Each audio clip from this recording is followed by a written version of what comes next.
दोस्तों अभी हाल ही में 28 फरवरी को क्रेजी मूवी रिलीज हुई। इस मूवी में तुम्हें सस्पेंस और थ्रिलर देखने को मिलेगा। इस मूवी के क्रेजी नाम में एक्स एक्स्ट्रा क्यों लिया गया है ये भी पता चलेगा। तो चलिए बिना वक्त गवाए शुरू करते हैं। इस मूवी में अभिमन्यु सूद नाम के एक सर्जन है जो कि एक बुरे केस में फंस चुके हैं। तो अभिमन्यु 12 साल के बच्चे की सर्जरी कर रहे थे। उनकी थोड़ी सी लापरवाही की वजह से उस बच्चे की जान चली जाती है, जिसके कारण उसके परिवार वाले अभिमन्यु के ऊपर केस लगा देते हैं और उनसे 5 करोड़ रुपए मांगते हैं। अगर अभिमन्यु ने उन्हें पैसे नहीं दिए तो उसे जेल जाना पड़ेगा। तो जैसे तैसे अभिमन्यु पैसों का इंतजाम करता है और पैसे लेकर अपने हॉस्पिटल की तरफ चल देता है। और फिर उसे जान की कॉल आती है। वो उसे बताता है कि मैं पैसे लेकर जा रहा हूँ। फिर उसकी जान उससे डर्टी बातें करने लगती है और कुछ देर बात करने के बाद कॉल कट कर देता है। तभी अचानक एक अननोन नंबर से कॉल आता है कि तुम्हारी बेटी किडनैप हो गई है और 5 करोड़ रुपए लेकर मेरी भेजी हुई लोकेशन पर आ जाना।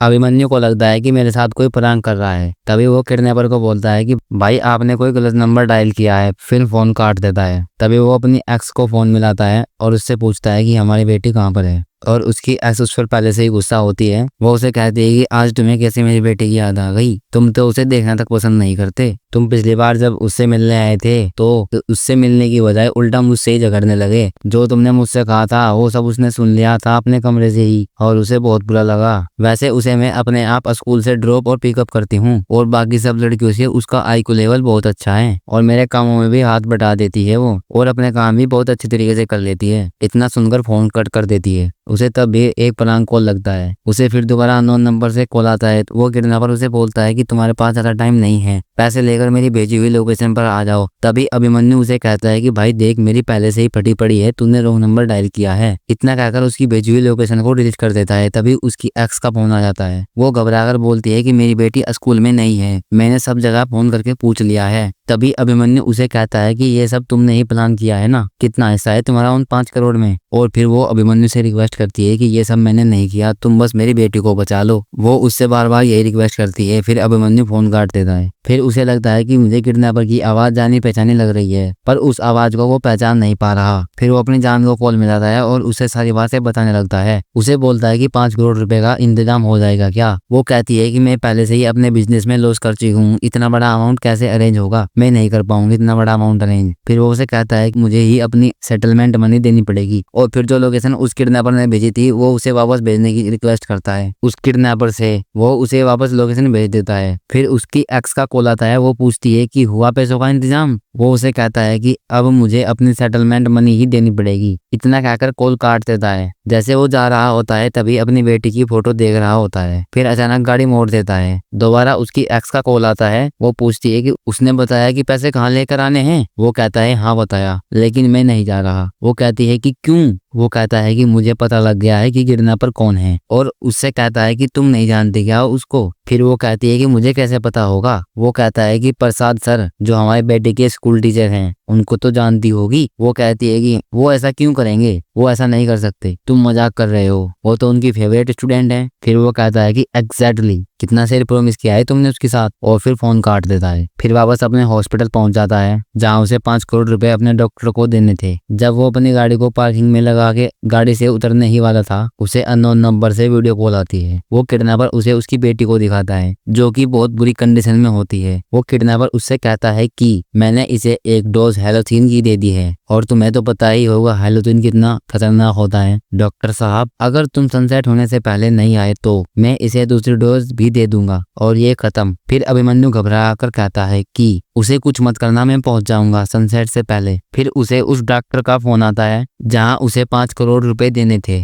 और अभिमन्यु उसे सारी बात बता देता है। वो डॉक्टर उसे कहता है कि देख अभिमन्यु मेरे हॉस्पिटल की रेपुटेशन का सवाल है, इसमें तुम जेल भी जा सकते हो। तभी अभिमन्यु कहता है तो ठीक है फिर कोर्ट में मिलते हैं। फिर उसकी जान का खोल आता है। वो पूछती है कि कहाँ हो तुम। वो कहता है कि मैं पैसे लेकर किडनैपर के पास जा रहा हूँ। वो कहती है कि वो तुम्हारा पास्ट था, मैं तुम्हारा फ्यूचर हूँ। फिर वो कहता है कि अगर मैं वेदिका को नहीं बचा पाया तो मैं दिल से मर जाऊंगा। फिर वो उससे झगड़ा करके फोन कट कर देता है। थोड़ी देर बाद उसे पुलिस स्टेशन से फोन आता है। वो अभिमन्यु से पूछते हैं कि आपको किडनैपर ने कहाँ पर बुलाया है, हमें लोकेशन शेयर कीजिए, हम आपकी ही साइड में हैं। वो कहता है कि आपने गलत नंबर डायल किया है। फिर अभिमन्यु कहता है कि सर आपको कोई गलतफहमी हुई होगी, इतना कहकर कॉल काट देता है। फिर थोड़ी देर बाद हॉस्पिटल से कॉल आती है। वो कॉल उनकी असिस्टेंट का होता है। वो उसे कहती है कि सर एक पेशेंट सीरियस है, उनकी सर्जरी होनी है। फिर वो कहता है कि मैं नहीं आ सकता। फिर वो उससे कहता है कि देखो किसी और डॉक्टर को फोन करो। फिर वो कहती है कि सर कोई भी डॉक्टर आज हॉस्पिटल में नहीं है। फिर अभिमन्यु कहता है कि देखो ज्यादा पैनिक मत होना। फिर वो कहते हैं कि सर पेशेंट ऑपरेशन के लिए बिल्कुल रेडी है। तो वो कहता है कि मैं करता हूँ कुछ। वो अपने जूनियर को कॉल करता है और उसे कहता है कि तुझे आज एक सर्जरी करनी होगी। जूनियर कहता है कि मैं कैसे कर सकता हूँ सर, आप क्यों नहीं आ सकते। वो कहता है कि मैं बहुत दूर आ चुका हूँ, मैं अभी नहीं आ सकता और कोई भी डॉक्टर हॉस्पिटल में अवेलेबल नहीं है, तो सर्जरी तुम्हें ही करनी होगी। वो उसे कहता है कि मैं तुम्हें वीडियो कॉल पर गाइड करता रहूंगा। तभी अचानक उसकी एक्स का कॉल आ जाता है। तुम क्या कर रहे हो और हो कहाँ पर तुम। वो कहता है कि मैं वेदिका को लेने जा रहा हूँ, मैंने तुम्हें एक लोकेशन शेयर की है, अब तुम्हें डिसाइड करना है ये लोकेशन पुलिस को शेयर करनी है या नहीं। और फिर कहता है कि मैंने उसे बहुत हेट किया है। वो थोड़ा इमोशनल हो जाता है और अचानक से उसकी गाड़ी का टायर पंचर हो जाता है। वो ऑपरेशन करने के लिए रेडी होता है और फिर टायर बदलने के साथ साथ जूनियर को इंस्ट्रक्शन देने स्टार्ट कर देता है। जैसे ही अभिमन्यु उसे देखता है जूनियर घबरा जाता है और उसे बताता है कि शुरू में मुझे भी ऐसा ही फील हुआ था, और फिर इंस्ट्रक्शन देने चालू कर देता है और अपनी गाड़ी का टायर भी बदलता है। फिर उसको किडनैपर का कॉल आता है। अभिमन्यु उसे कहता है कि मैं भी गाड़ी का टायर बदल रहा हूँ, अभी बात नहीं कर सकता। किडनैपर उसे कहता है कि तुम्हारी बेटी वायलेंस हो गई है, अपना सर पटक रही है। वो कहता है कि उसे जूता सुंघा दो। फिर जूनियर से बात करता है और जूनियर को इंस्ट्रक्शन दे ही रहा था तभी फिर से किडनैपर का कॉल आता है। वो कहता है कि तुम्हारी बेटी फिर से ऑपरेट कर रही है। अभिमन्यु कहता है कि ये अच्छा साइन है। इतना कहकर कॉल कट कर देता है और फिर जूनियर से बात करता है। वो जूनियर से बात कर ही रहा था तभी फिर से किडनैपर की कॉल आती है। वो कहता है कि अब क्या करूं। फिर अभिमन्यु कहता है कि जब वो सोकर उठे तो उसे एक गिलास पानी में साल्ट मिलाकर दे देना। इतना कहकर फोन काट देता है। जूनियर से बात करने लगता है और उसने ऑपरेशन सही तरीके से कर लिया होता है। और फिर अभिमन्यु ने गाड़ी का टायर भी चेंज कर दिया था